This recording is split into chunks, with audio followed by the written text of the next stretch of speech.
My name is Mendes, and welcome to Daring the Big Leap, the interview series for people who want to transition from employee to making a living as a change worker. And in this series, I'm interviewing people who successfully made the transition because we get to learn from their experience. And today's guest is my dear friend, Anne Iarchy. Anne is the founder and owner of the Finchley Weight Loss Centre by Al Fitness. She helps busy professionals create a healthy lifestyle for weight loss, exercise, nutrition, and mindset change. Anne's passion was developed after struggling with weight and health issues herself while working in the corporate world as an IT security director. She found that being on the road, traveling, and in meetings made her staying healthy a challenge. And at the time, she was working with a personal trainer herself, but never received a full solution to her struggles. So, in 2010, Anne left the corporate world and started helping people just like her. She continued to develop her knowledge in nutrition, supplementation, and as well mindset, and is a regular speaker within the local community in North London. Welcome, Anne. Welcome. Well, thank you very much. What a lovely introduction. My pleasure. And would you be willing to share, how did you make the transition from employee to making a living as a change worker? Well, it was an interesting one because I was, as you mentioned, working in the IT industry for quite some years. And somehow personal training, I wouldn't even say health as such, but personal training is something I always was interested in. And for a few times before, I was always, I wanted to do a course, but it never fit into whatever I was doing. However, in 2005, I think, that urge of doing a course came up. And I found a course that I could combine with my full-time job. And it took me about 18 months to qualify as a personal trainer. And then I was enjoying what I was doing, so there was no reason for me to make a change. But then in 2009, the company I worked for got acquired by another company. And I didn't really fit in that well. And as you do, you look for another job, another challenge, but I couldn't find anything that was exciting enough. Mm-hmm. So I thought, you know what? This is my opportunity to see if what I think I really enjoy doing. So on New Year's Eve 2009, 2010, I sent an email to my boss. I wished him a happy new year, and I told him I'm off. And a month later, I finished my job. And I started working in a gym. So the transition was quite a drastic one. Mm-hmm. And the first few months was building up the experience, a little client base, and then over time really realizing what I really wanted to do. Because to be totally honest, I had no clue what I wanted to do. Mm-hmm. I had no clue who I wanted to work with. I didn't know what I would enjoy, what I wouldn't enjoy. And quite quickly, personally, I realized that working in a gym wasn't for me. I preferred to work with people that had the struggles that I wanted to help them with. And in the gym, I was quite limited to what I could and couldn't do. Mm. So, I'd say transition was a bit drastic from one day to another. And I probably hadn't thought it through very well on, how I was going to go about it.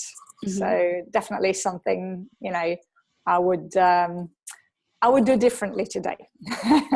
Okay. That's interesting because we may as well, now that looking from this position, looking back, what would you have done differently that you think that would make a smoother transition for you?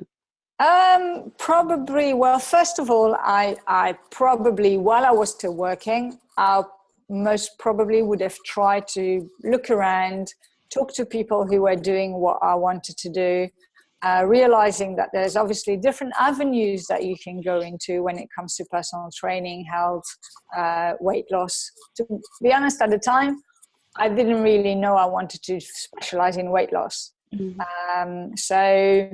Having a plan in place would definitely have helped in the first couple of years.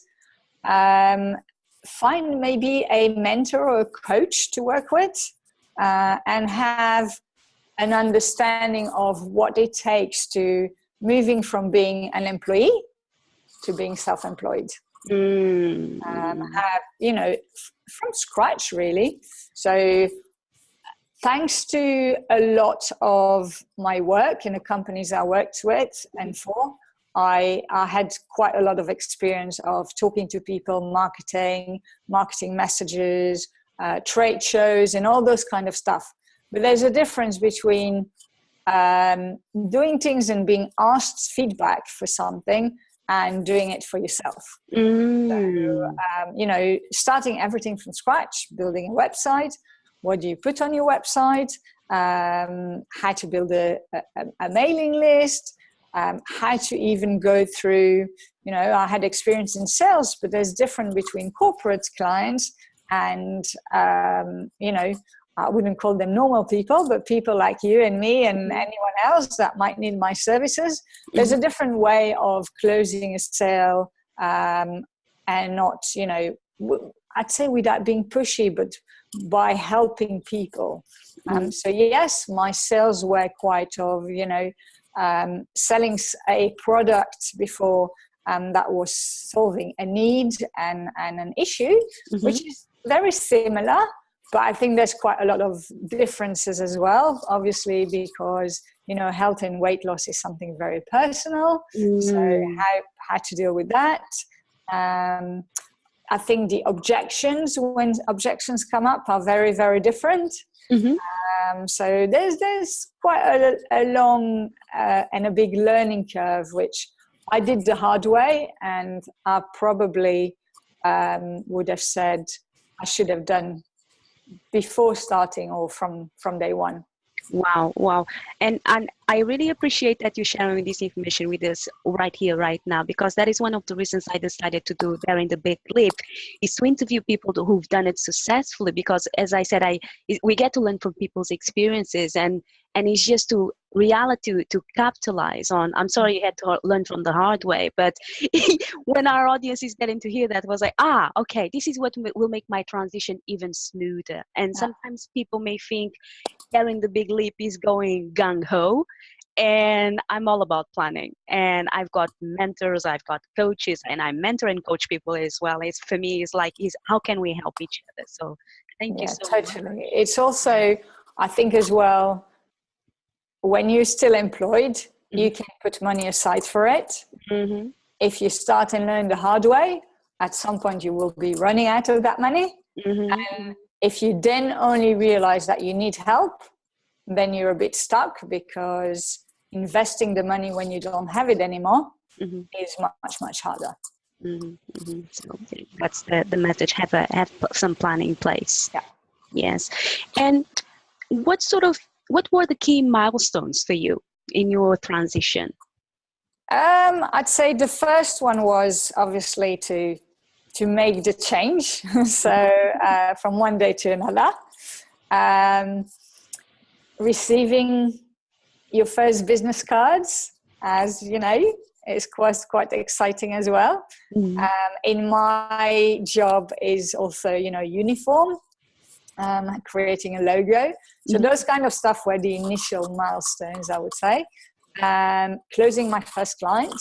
Would you like to expand a little bit more? How did you close your first client? Well, it was quite interesting. So obviously I had a few clients at the gym, but I wouldn't call them, obviously they were clients, but it was a bit different. But I actually met a lady at the gym who we started chatting, and then she, I realized she was speaking French, and so we started chatting in French, and she said, tomorrow night there's this evening of French-speaking ladies in England, in London. Why don't you come along? Okay. So doing something very out of my comfort zone, I would say. I went along. I didn't know anyone except for this lady who I met once or twice at the gym. And we started chatting, and then actually she spoke to one of the ladies in the group, and this other lady became my first client. Wow. So yeah, that was a big milestone, and that's kind of how it happened. And then I'd say other milestones where, after I worked with a business coach, was my first client who signed up for my 12-week packages. That's probably another milestone. And then the biggest milestone so far is opening my own weight loss center. So having a venue where people come to get my help. Wow, that is amazing. And what sort of insights have been helping you along the way?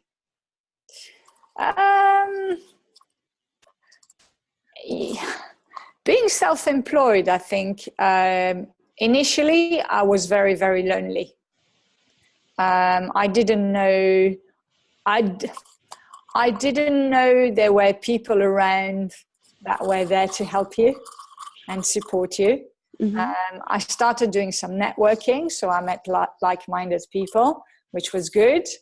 And then I met some other people that were doing similar things that I was doing. And then I suddenly now find myself within a group of amazing entrepreneurs that, all help each other just because we want to help each other. And I think realizing that you're not alone and there's people out there that, are happy to help without taking money from you is just something amazing. Yeah. And also another insight along the way is that the more you do, the more you will realize what you enjoy doing, what you enjoy specializing in what you do. And being passionate about what you do is probably the most important thing. Obviously, yes, you have to live from something. So, people say, oh, it's my passion. I don't care if I make money or don't make money. The bills need to be paid. And it's not, and it's kind of normal that you want to be, compensated for the work you do. But being passionate about what you do is probably the most important thing. Yes. And I'm so glad you raised that point, because I don't know, maybe from the self-help realm, personal development, so on, we live in a community of people that are really loving and very, very giving. And sometimes I heard, and I've been like that in the past as well.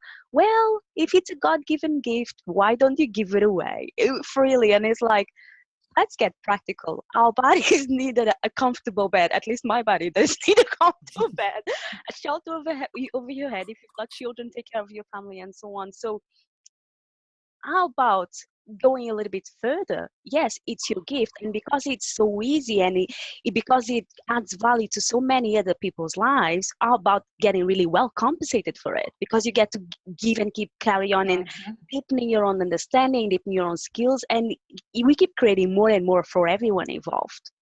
Totally. I mean, the more resources you have, the more money you earn, the more stuff you can do, the more people you can reach, the more potentially, one of my dreams would be to have here clients who, can't afford my services, who I can help for free. But obviously I can only do that if I earn enough money from my other clients.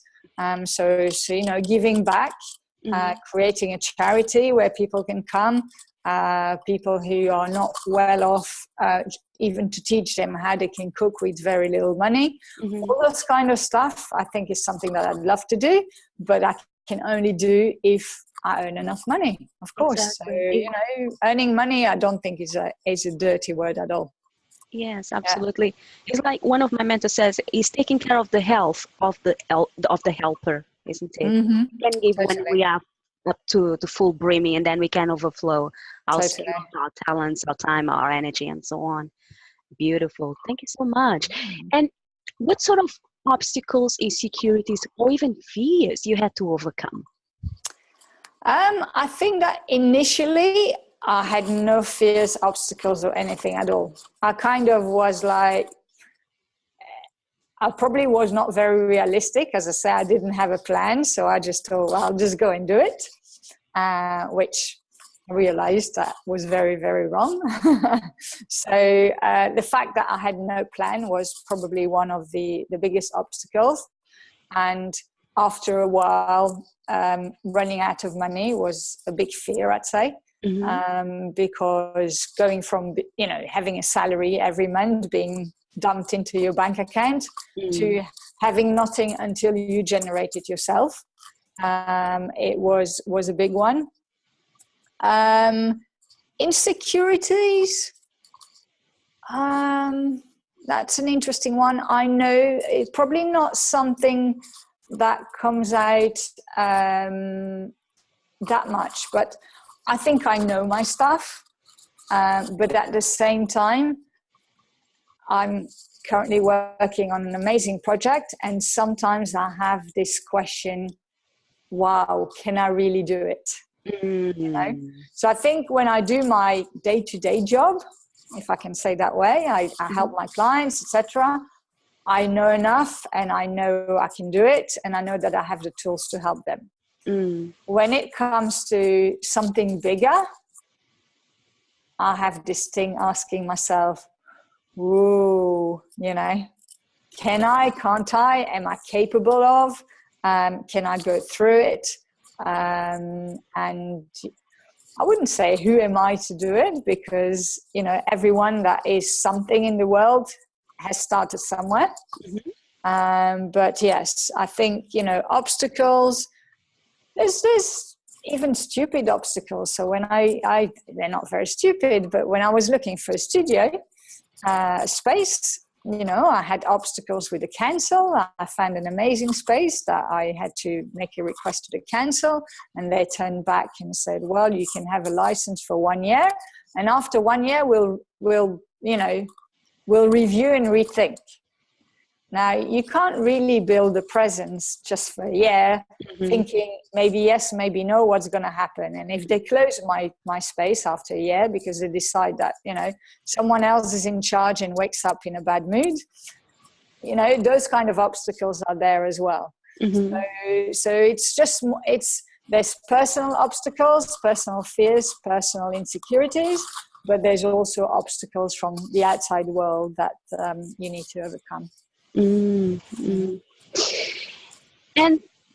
what sort of internal and external resources you were able to make use of? Internal, probably my experience from my IT world. So I'm not afraid of IT. I do quite a lot by myself. Because I know how to do it. So I have some colleagues that I met over the years who outsource their newsletters or outsource, their website or other things like that. So obviously my website is hosted by someone and someone else has designed it, but I have no problems going in and updating the website or writing blog posts and posting them and all this kind of stuff. I personally find it much quicker to do it myself than having to write it anyway and then sending it to someone else who will do it whenever they've got the time to do it. So those are probably internal resources that I brought. When it comes to external, I'd say lots. One, I hired a business coach at some point who helped me a hell of a lot. Through her, I met loads of people in the health and fitness industry who we are still supporting each other. So once in a while we meet up for a mastermind. We have a Facebook group where we ask questions when we have. And then through that, I met some other people, other entrepreneurs, and I'm part of a few groups that are amazingly helpful at helping each other. And I think without those resources, I wouldn't be where I am today. Some are paid for and some are free, and you have to make use of them. You can't do things by yourself. Absolutely, absolutely. And it's so interesting in terms of human resources. And that does not mean that people need to work for you directly. They don't. It's like all the people we know. And I love having conversations when I meet a lot of people, but I love having deep conversations, having plenty of time to ask many, many questions. And it's so fascinating when I've known a person for 1 year or so, and we get to chat a little bit deeper and then say, oh, actually, they say something and I ask another question. I say, oh yeah, because I used to work in this place and I live in this country for such a long time. I was like, oh, fantastic. What will you do? And all of a sudden I found out that they used to have like this amazing career, like for example, a dancer. Oh, I was actually an international dancer and I went to all these countries. Like, oh my God, you are an international dancer. I couldn't known that about you. It's so incredible because we've got this history of all the things we've done in the past and we just don't share because it's not relevant in that moment. But once you start digging, people have this wealth of knowledge in the same way that I do have knowledge and experience.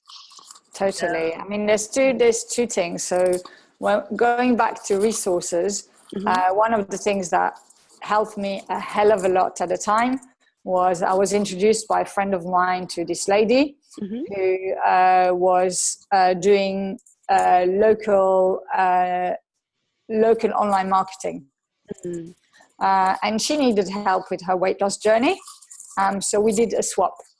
We exchanged for 12 weeks. She helped me. She set up my Facebook profile. She set up my blog. She set up my Twitter account.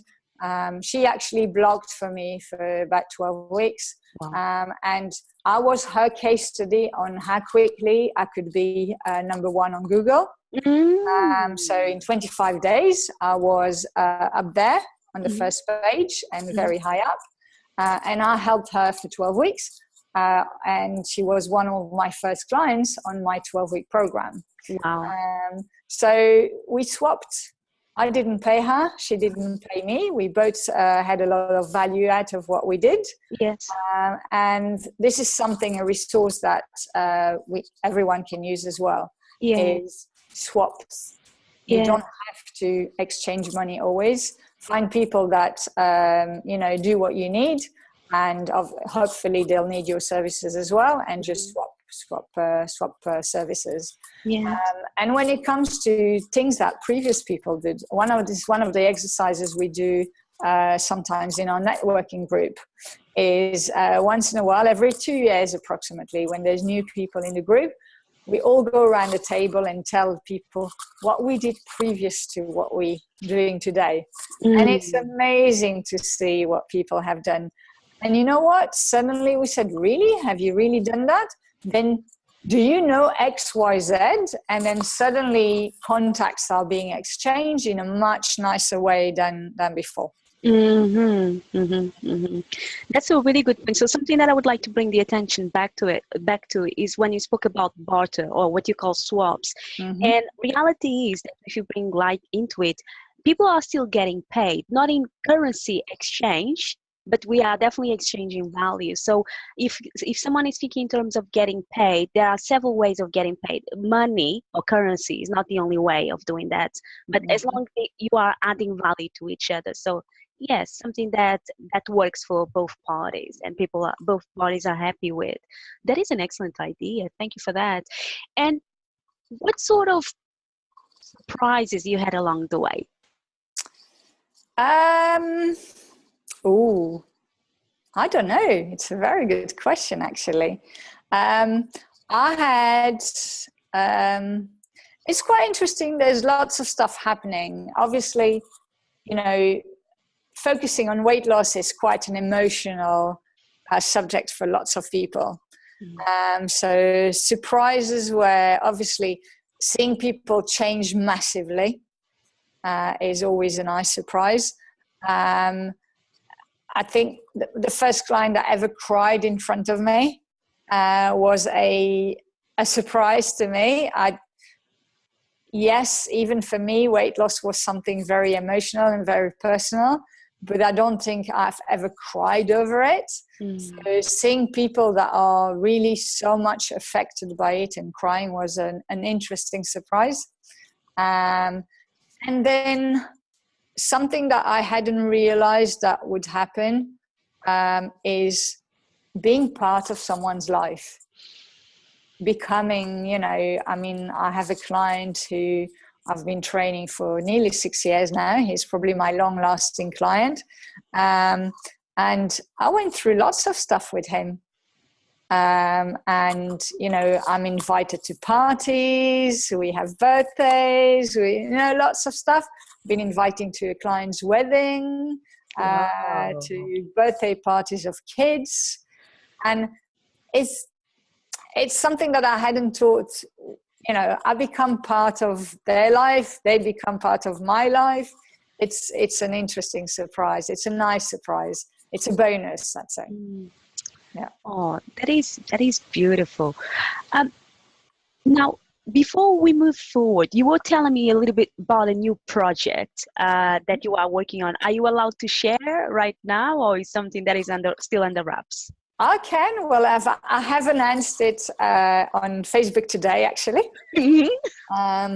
It's a project that is actually very, very close to my heart, that's been going into my head for a long time, but being more realistic and more out there for the last few weeks. And it's called It's Not About the Scales. As you might know, when we talk about weight loss, everyone is talking about scales, and it just drives me nuts. Okay. I quite often, I'm in a conversation with a potential client and they say, oh, I need to lose 3 stone. So I said, well, why do you need to lose 3 stone? I mean, obviously, yes, you might be overweight, but why 3 stone? Why not 2? Why not 4? Why not, oh, because that's the weight I was before I got married. And I was just like, okay, how old were you when you got married? So 22. Okay, and you're now 54. Why do you feel you have to go back to what you were when you were 22? I'm not saying it can't be done, but people have this fixation about the scales. They get frustrated with the scales. They go on the scales every day, sometimes twice a day. And everything becomes about the scales. They get happy if they see the number go down. They get sad and angry when the number goes up. But it makes them forget what needs to happen, what changes need to happen to make that scale go down. And stay down as well. It's not just about going down. It's about staying down for the rest of your life. It's about all the stuff that they need to do, the way of eating, the way of exercising, the way of living, the way of sleeping, all the stuff that goes with it, the lifestyle goes with it. That's what we need to focus on. If we focus on that, the scales will happen. It's true. When you go to the doctors, that's probably one of the first things they see and they do. I'm not saying they don't count, but if you forget about them and you change your lifestyle to everything that will lead to that lighter scale, if I can say that way, that's what you need to focus on. Forget the scales. Okay, so forget the scales. It's not about the scales. It's not about the scales. Love it. And what is the easiest way for people to reach you? The easiest way I'd say is my website. My website is www.barnettpersonaltrainer.co.uk. And I am Barnett Trainer both on Facebook, on Twitter, actually not both, and on Instagram as well. So I'm Barnett Trainer everywhere with 2 T's because Barnet is the borough of London where I live in. And that's probably the easiest way to look for me, or just Google my name and I'm sure I'll come up with everything you can think of when it comes to social media. That is wonderful. Thank you. For the people who would like to reach me, you can go straight to my website. So that would be www.clesimensch.com, and I'll spell that for you. So that would be www.clesiamendes.com. Or you can go to Facebook. So that would be www.facebook.com/ Mendes. Now, Anne, what would be your parting thoughts for the people who would like to transition from employee to making a living as a change worker?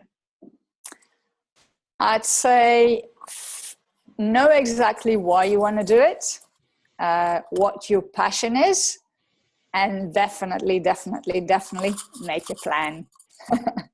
Which, is something that I didn't do. Find a mentor, find someone to help you to make that plan if you need to, but make the plan. It will make your life so much easier and the transition much easier as well. Oh, that's wonderful. And thank you very much for being with us today. For our audience, remember to subscribe, like, and share this video with your friends. And until next time, be all right. Bye-bye. Bye. Thank you very much. Oh, you're very welcome.